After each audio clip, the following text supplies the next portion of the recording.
If the attributes of a truly successful all-round athlete include versatility, longevity, and excellence, then George Saunders definitely fits the bill.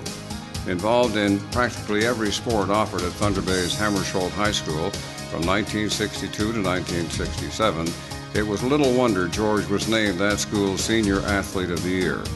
In the sport of wrestling, George claimed laurels beyond the local level, earning a provincial silver medal in the 183-pound division and a team gold medal at the 1967 OFSSA Championships.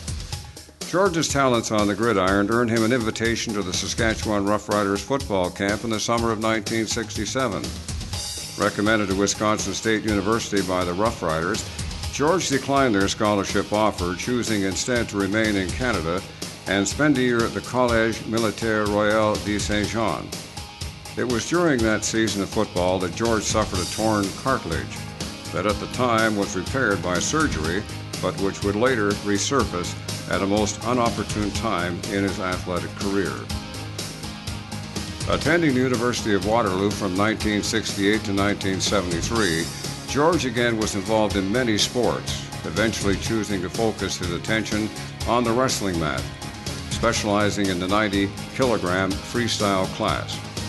His record of success in national university competition included a CIAU gold medal in 1970 and a silver in 1972.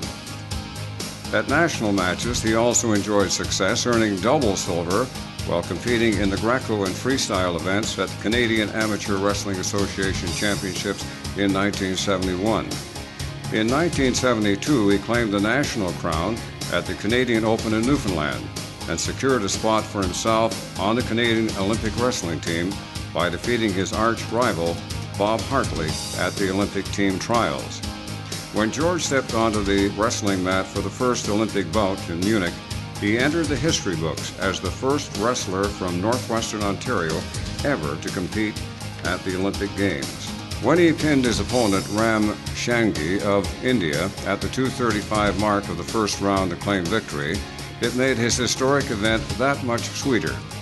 In his second Olympic matchup, George faced a top-notch Polish wrestler in a well-fought match that ended in an 8-5 score that favored his opponent. Unfortunately, that earlier football injury ended George's Olympic dream, as his pain left his coaches with no choice but to force him to withdraw from the competition.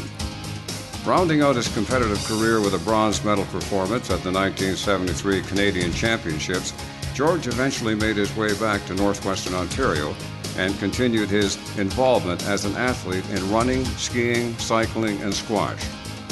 George also passed along his love for sports to thousands of students, having taught and coached at Westgate from 1975 to 1998.